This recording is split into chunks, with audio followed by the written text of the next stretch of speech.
अच्छे से करेंगे, लेकिन कभी इन सब चीजों को हम पढ़ाई की कीमत पर नहीं आगे करने की सोचें। यही चुनौती है आपके साथ। बिना हमारी पढ़ाई या पाठ्यक्रम का जो प्रगति होती है, या शिक्षक जो शिक्षा दान करते हैं, बिना उसको प्रभावित किए इन सब योजनाओं का कारगर क्रियान्वयन करना है, यही आपके सामने चुनौती है। क्योंकि अगर हमारे शिक्षक अलग इन्हीं सब योजनाओं के क्रियान्वयन में, हम तो केंद्रीय जो हमारे शिक्षा मंत्री हैं श्री धर्मेंद्र प्रधान जी से मैं उनसे मिला था, तो मैंने उनसे निवेदन किया और वो भी इस बार शामिल किया है कि इसका क्रियान्वयन जो स्वयंसेवी संस्था है, स्वयं सहायता समूह है, इन लोगों के माध्यम से करने का, क्योंकि इसी का दूसरा मतलब होता है कि हमारे शिक्षक इससे बाहर रहें। अगर ये सारी चीजें स्वयंसेवी संस्थाएं या स्वयं सहायता समूह के माध्यम से होता है, तो उन लोगों ने, भारत सरकार ने इस बार ये सोचा है कि हम लोग इसको, इस काम में उन लोगों को भी शामिल करें। और हमें यह बताते हुए खुशी हो रही है और हमें अच्छा भी लग रहा है कि इन सब चीजों में भी हमारा प्रदेश, हमारा विभाग, मुख्यमंत्री नीतीश कुमार जी के नेतृत्व में हमने इन कार्यों को पहले से ही शुरू करके रखा। आप सब ने देखा होगा जो चीजें आप ही लोग लागू कर रहे हैं। हम लोगों ने पटना जिला में लगभग 450 स्कूलों में स्कॉल और अक्षय पात्रा को दिया है चलाने के लिए। इसी तरीके से हम लोगों ने जीविका समूह है, उनका भी हम लोगों ने मुजफ्फरपुर और शायद जहानाबाद जिले में प्रयोग के तौर पर हम लोग उनके माध्यम से भी करा रहे हैं। बाकी कम्युनिटी किचन सेट के माध्यम से हम लोग दूसरे एनजीओ को भी काम करने का मौका दे रहे हैं। तो जो चीजें अब सोची जा रही है, हम लोग उस सिलसिले में, उस दिशा में भी हम लोगों ने पहले से काम करना शुरू कर दिया है। लेकिन देखना यही कि भाई सब कुछ इनके सही क्रियान्वयन के साथ हमारा मौलिक दायित्व भी उतने ही कारगर तरीके से चलता रहे। और आप सब लोग, हमारे शिक्षा विभाग के अधिकारी यहाँ मौजूद हैं, जिन चीजों पर, जैसा कि मैंने कहा कि हम लोग फिर बैठेंगे और लंबी चर्चा करेंगे। एक चीज जो मुझे बहुत अच्छा नहीं लगता है, वो है कि भाई आप सभी निरीक्षी पदाधिकारी, लेकिन विद्यालयों का निरीक्षण करना हम लोगों ने छोड़ दिया। हमको तो याद है अपने बचपन, उस समय, आज तो आप लोग प्रखंड शिक्षा पदाधिकारी, डीपीओ, डीओ कहलाते हैं। उस समय तो एक डिप्टी इंस्पेक्टर ऑफ स्कूल्स होते थे प्रखंड में या अनुमंडल में, तो भी हमको ठीक से याद नहीं। एक आदमी हमको याद है, प्राइमरी स्कूल में जब पढ़ते थे तो वो साइकिल से चलते थे, लेकिन जिस दिशा में उनकी साइकिल निकल जाती थी, उस पूरे इलाके में शोर हो जाता था। आज डिप्टी साहब इंस्पेक्शन में आ रहे, आज इंस्पेक्शन ही बंद हो। आपका दायित्व ऑफिस में बैठ के तो जितना काम करने का है, हम समझते हैं कि उनके लिए तो आपके पूरे सप्ताह भर का 2 से 3 दिन का, बाकी समय अगर निरीक्षण में जो हमारे मध्याह्न भोजन के भी डीपीओ, अगर मध्याह्न भोजन देखने भी जाएंगे स्कूल तो पढ़ाई होती है कि वो खाना देख रहे हैं तो पढ़ाई होती है कि नहीं होती है वो भी देख सकते हैं। हमारे शिक्षक पूरे समय तक विद्यालय में रहते हैं कि नहीं रहते हैं ये भी देख सकते हैं।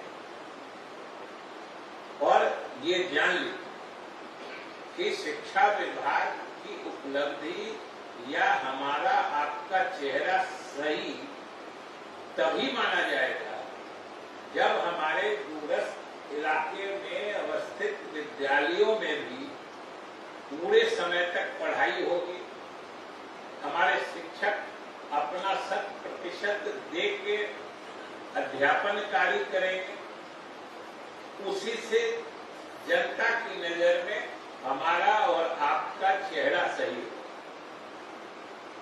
और ये तभी होगा जब आप भी पारदर्शी तरीके से काम करें।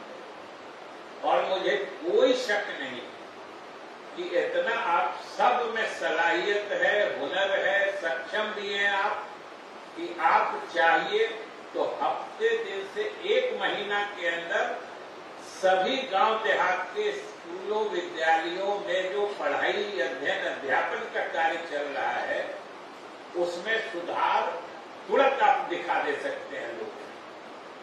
तो भाई हम तो वही आशा रखते हैं और अगले दिन जब हम बैठने वाले हम इसी सिलसिले में आपसे समझने वाले जो आखिर हम निरीक्षण क्यों नहीं करते और निरीक्षण का मकसद क्या है। हमेशा याद रखें कि निरीक्षण का मकसद सिर्फ सजा देना या दंड देना नहीं होता है। अगर व्यवस्था में, प्रक्रिया में, प्रणाली में सुधार नहीं होता तब तो फिर वो बेमानी हो जाए।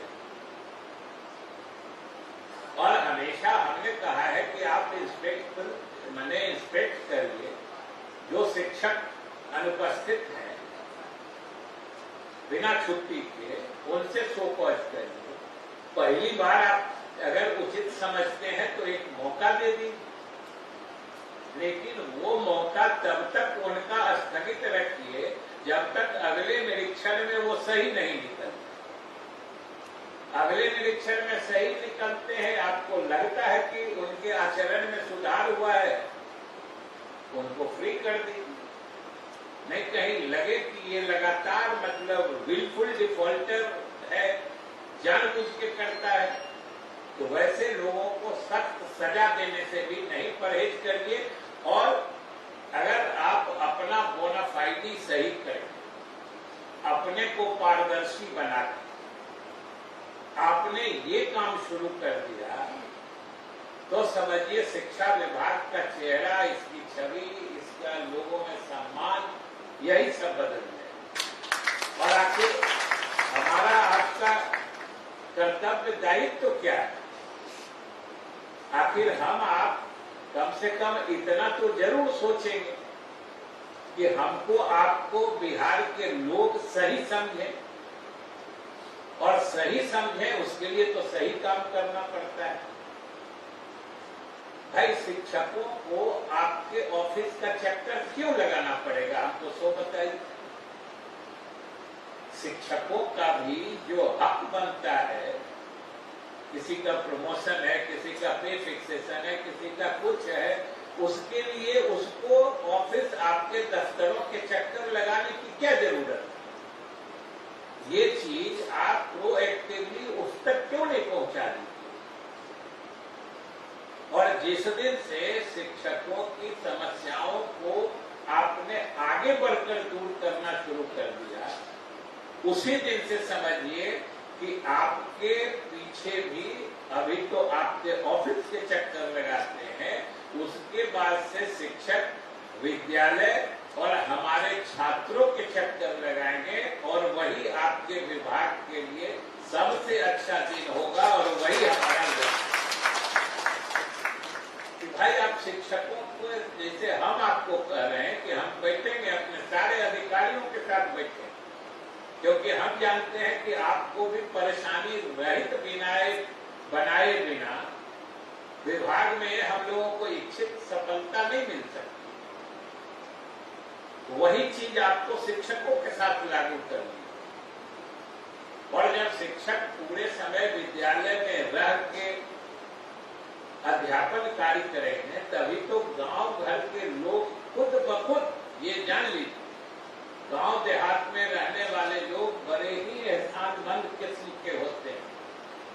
उनके जैसा तुरंत में एहसान मानने वाला और छोटे एहसान को भी लंबे समय तक याद रखने वाला गांव देहात के आदमी से ज्यादा अच्छा लोग कोई नहीं होता है।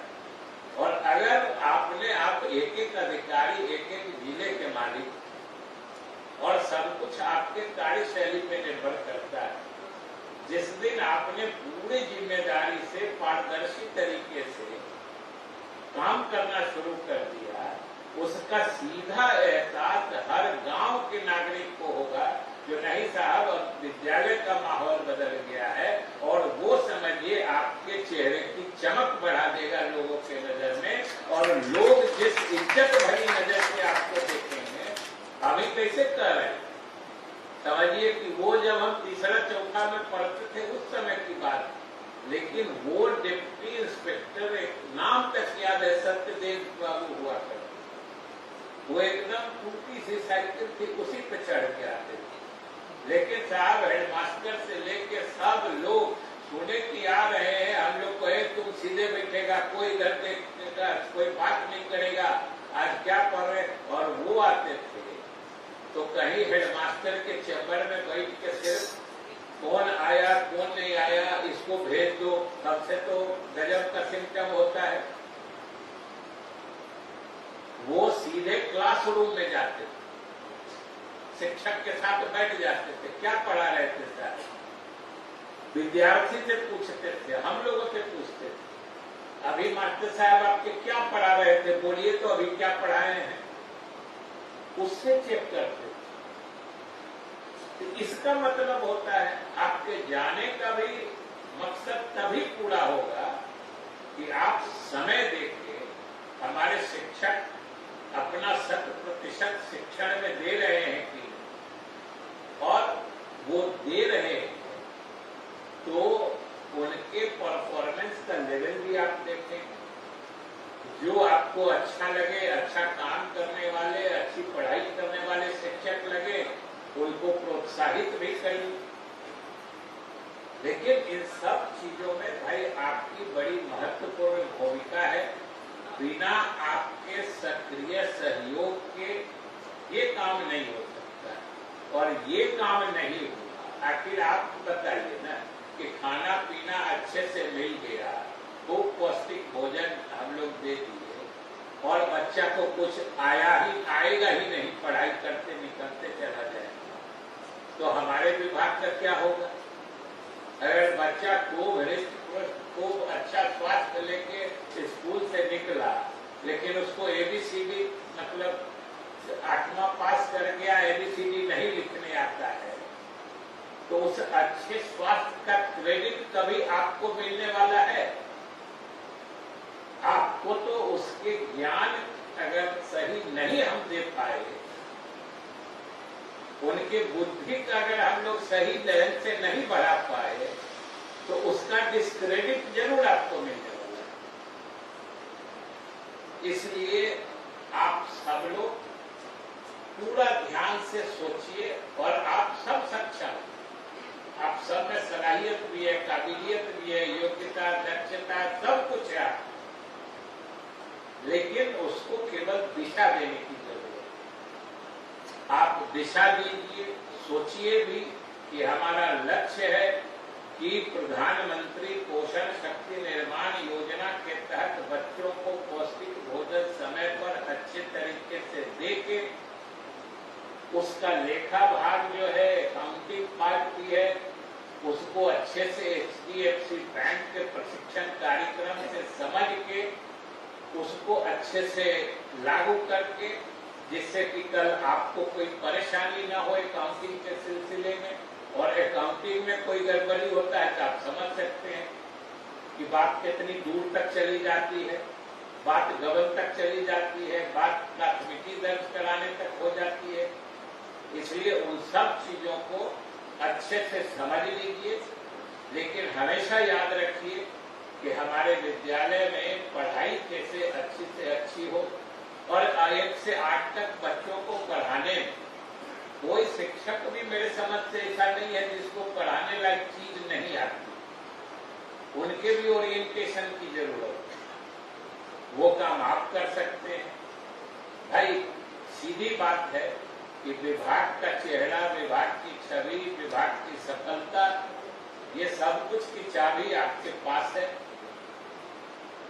हम आपके कठिनाइयों को दूर करने के लिए पूरे विभाग के अधिकारी और मुख्यालय के साथ हमेशा हाजिर है। लेकिन भाई आपसे एक ही अनुरोध है कि शिक्षा विभाग की छवि जो गांव के प्राथमिक विद्यालयों और शिक्षकों की पढ़ाई से साबित होती है या वो एक तरह से लक्षित होती है, उसको आप दुरुस्त करा दीजिए। और इसी सिलसिले में हम फिर मिलेंगे।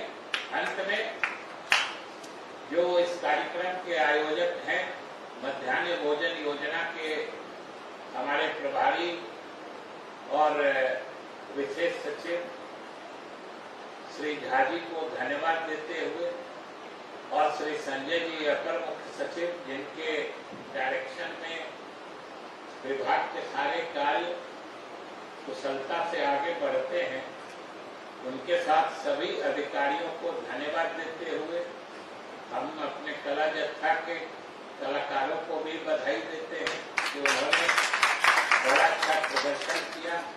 और आप सब विभाग के अधिकारियों को हम शुभकामनाएं देते हैं कि आप अच्छे ढंग से प्रशिक्षित होंगे, जिससे अच्छा काम चलेगा और विभाग का भी काम अच्छे तरीके से चलेगा। इन्हीं शब्दों के साथ बहुत बहुत धन्यवाद।